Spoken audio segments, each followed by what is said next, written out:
আসসালামু আলাইকুম প্রিয় দর্শক, আজকে সংবাদে আপনাকে স্বাগতম। শুরুতেই থাকছে সংবাদ শিরোনাম, পরে বিস্তারিত। কোনোভাবেই সুষ্ঠু নির্বাচনের পরিবেশ নষ্ট হতে দেওয়া যাবে না বললেন মুজিবুর রহমান মঞ্জু। আইআইটিওয়াইএফপি জরিপ, নির্বাচনে সরকারের নিরপেক্ষতায় আস্থা 48%। সাংবাদিক আলী মামুদকে মৃত অবস্থায় উদ্ধার। জামাত প্রার্থীর পক্ষে ফেসবুকে পোস্ট দিয়ে বহিষ্কৃত ছাত্রদল নেতা। এখন থেকে ভোটের পাহারাদারি শুরু করতে হবে বললেন শফিকুর রহমান। প্রিয় দর্শক, এতক্ষণ শুনছিলেন সংবাদ শিরোনাম, এবার বিস্তারিত। আমার বাংলাদেশ এবি পার্টির চেয়ারম্যান মুজিবুর রহমান মঞ্জু বলেন, জুলাই সনদ বাস্তবায়িত হলে সবচেয়ে বেশি লাভবান হবে আওয়ামী লীগ। 1975 সালে আওয়ামী লীগের প্রথম বিপর্যয় হয়েছিল। দীর্ঘ আন্দোলনের পর আওয়ামী লীগ গণতান্ত্রিক ধারায় আবার বাংলাদেশে ফিরে এসেছে। জুলাই সনদ বাস্তবায়িত না হলে বাংলাদেশে গণতান্ত্রিক ধারা ব্যাহত হবে। এই গণতান্ত্রিক ধারা ব্যাহত হলে সবার জন্য বিপদ হবে। তাই সব দলের জন্য জুলাই সনদ কল্যাণের। গতকাল সোমবার রাতে নির্বাচনী প্রচার শেষে এক সংবাদ সম্মেলনে তিনি এসব কথা বলেন। ফেনী 2 সদর আসনে তার প্রধান নির্বাচনী কার্যালয়ে এই সংবাদ সম্মেলন হয়। তিনি এই আসনে 11 দলীয় নির্বাচনী ঐক্যের প্রার্থী। ঈগল প্রতীক নিয়ে নির্বাচন করা মুজিবুর রহমান মঞ্জু বলেন, নির্বাচনী প্রচারণার সময় বিভিন্ন স্থানে নারী ও ধর্মীয় সংখ্যালঘুদের ভয়ভীতি দেখানো হয়েছে। নির্বাচনী ক্যাম্প ভেঙে দেওয়া হয়েছে ও নির্বাচনী কাজে বাধা দেওয়া হয়েছে। আপনারা ভোটের দিন নির্ভয়ে কেন্দ্রে যাবেন। কেউ বাধা বা আঘাত করার চেষ্টা করলে আইন শৃঙ্খলা রক্ষাকারী বাহিনীকে জানানো হবে। সাড়া না পেলে জনতাকে সঙ্গে নিয়ে প্রতিরোধ করা হবে।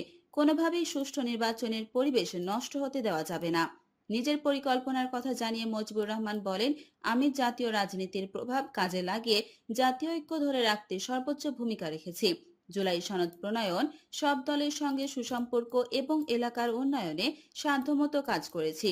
নতুন প্রার্থী হিসেবে রাজনৈতিক অভিজ্ঞতার আলোকে নতুন রাজনীতি ও উন্নয়নের সূচনা করতে চাই। ত্রয়োদশ জাতীয় সংসদ নির্বাচনে অন্তর্বর্তী সরকারের ভূমিকা নিরপেক্ষ বলে মনে করেন 48% মানুষ। তবে 11.3%-এর ধারণা সরকার নিরপেক্ষ নয়। বেসরকারি সংস্থা institute of informatics and development ও তাদের যুব প্ল্যাটফর্ম ইউথ ফর পলিসির করা এক জরিপে এই তথ্য উঠে এসেছে। মঙ্গলবার সকালে রাজধানীর একটি হোটেলে কতটা জেনে বুঝে নির্বাচনের পথে বাংলাদেশ শীর্ষক প্রাক নির্বাচনী জনধারণা জরিপের এই ফলাফল প্রকাশ করা হয়। দেশের 8 বিভাগের 40টি জেলার মানুষের ওপর এই জরিপ চালানো হয়। চলতি মাসের 6 ও 7 তারিখে অনুষ্ঠিত জরিপে অংশ নেন মোট 9,892 জন। জরিপে অন্তর্বর্তী সরকারের নিরপেক্ষতা নিয়ে প্রশ্ন করা 33.7% উত্তরদাতা বলেন, সরকার নিরপেক্ষ কিনা তা তারা জানেন না। এক্ষেত্রে নারী উত্তরদাতাদের মধ্যে অনিশ্চয়তার হার তুলনামূলক বেশি। এছাড়া 7% উত্তরদাতা এই প্রশ্নে কোনো মত দিতে চাননি। ভোটের দিনে নিরাপত্তা নিয়েও জরিপে প্রশ্ন করা হয়। উদ্বেগ থাকা সত্ত্বেও 86.4% উত্তরদাতা জানিয়েছেন তারা ভোট কেন্দ্রে যেতে নিরাপদ বোধ করবেন বলে আশা করেন। একই সঙ্গে 82.5% মনে করেন তাদের এলাকায় ধর্মীয় বা জাতিগত সংখ্যালঘুরা ভয় ছাড়াই ভোট দিতে পারবেন। দৈনিক দিনকালের সিটি এডিটর ও বিএনপির মিডিয়া সেলের সদস্য আলী মাহমুদকে মঙ্গলবার সকালে রাজধানীর জাতীয় প্রেস ক্লাবের শৌচাগার থেকে অচেতন অবস্থায় উদ্ধার করা হয়। পরে তাকে ঢাকা মেডিকেল কলেজ হাসপাতালের জরুরি বিভাগে নেওয়া হয়। পরীক্ষা নিরীক্ষা শেষে তাকে মৃত ঘোষণা করেন চিকিৎসক। জাতীয় প্রেস ক্লাবের স্থায়ী সদস্য আলী মাহমুদকে অচেতন অবস্থায় উদ্ধারের পরপর তার স্ত্রী জেসমিন আরার সঙ্গে কথা হয় প্রথম আলোর। তিনি বলেন, গতকাল সোমবার বাসা থেকে বের হন আলী মাহমুদ। সে সময় তিনি জানিয়েছিলেন প্রথমে প্রেস ক্লাব যাবেন, পরে যাবেন নিজ কর্মস্থল দিনকালে। আলী মাহমুদকে পরে তিনি ফোনে পাচ্ছিলেন না। দিবাগত রাত 12টার পরও আলী মাহমুদ বাড়ি ফিরে না আসায় জেসমিনারা দিনকাল কার্যালয়ে ফোন দেন। জানতে পারেন আলী মাহমুদ দিনকাল কার্যালয়ে যাননি। এরপর আজ সকালে তিনি বড় ছেলেকে নিয়ে প্রেস ক্লাবে যান আলী মাহমুদকে খোঁজ করতে। সন্দেহ হলে তিনি শৌচাগারে খোঁজ করেন। সেখানে আলী মাহমুদকে অচেতন অবস্থায় দেখতে পান। জেসমিন আরা বলেন, আলী মাহমুদের বাইপাস সার্জারি হয়েছিল। আগে তিনি দুবার শৌচাগারে পড়ে গিয়েছিলেন। এটা নিয়ে তিনি সবসময় ভয় থাকতেন। হাসপাতালে চিকিৎসক আলী মাহমুদকে মৃত ঘোষণা করার পর কথা হয় তার বড় ছেলে আমির আব্দুল্লাহ তানভীরের সঙ্গে। তিনি জানান, চিকিৎসক জানিয়েছেন তার বাবা আগেই মারা গেছেন। তাকে মৃত অবস্থায় হাসপাতালে আনা হয়েছে। আলী মাহমুদ 3 সন্তানের বাবা। তার 2 ছেলে বিশ্ববিদ্যালয়ে পড়েন আর মেয়ে কলেজে পড়েন। রাজশাহী ৪ বাগমারা আসনে জামাতে ইসলামীর প্রার্থীর পক্ষে সামাজিক যোগাযোগ মাধ্যম ফেসবুকে পোস্ট দিয়ে পদ হারিয়েছেন এক ছাত্রদল নেতা। তার নাম মোস্তাফিজুর রহমান। তিনি বাগমারা উপজেলার ভবানীগঞ্জ পৌরসভা ছাত্রদলের যুগ্ম আহ্বায়ক। গতকাল সোমবার রাতে তাকে বহিষ্কার করে প্রেস বিজ্ঞপ্তি দেওয়া হয়। গতকাল রাত ৭টার দিকে মোস্তাফিজুর নিজের ফেসবুক অ্যাকাউন্টে জামাতের প্রার্থী আব্দুল বারীর পক্ষে একটি পোস্ট দেন।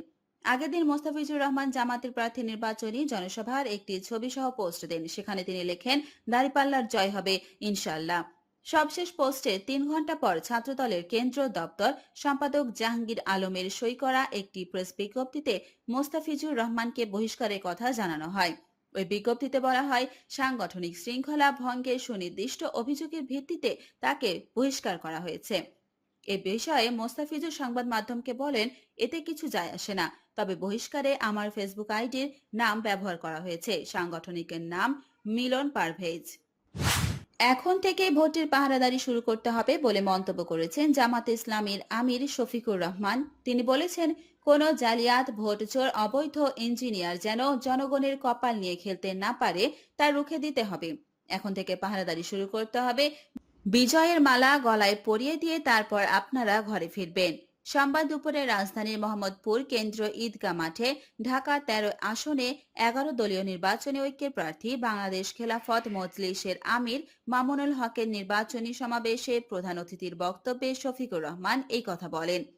ঢাকা ১৩ আসনে মামুনুল হকের নির্বাচনী পরিচালনা কমিটির প্রধান উপদেষ্টা মাওলানা মাহফুজুল হকের সভাপতিত্বে সবশেষে বিশেষ অতিথি ছিলেন জাতীয় নাগরিক পার্টির আহ্বায়ক নাহিদ ইসলাম। তিনি ঢাকা ১১ আসনে এনসিপি মনোনীত প্রার্থী।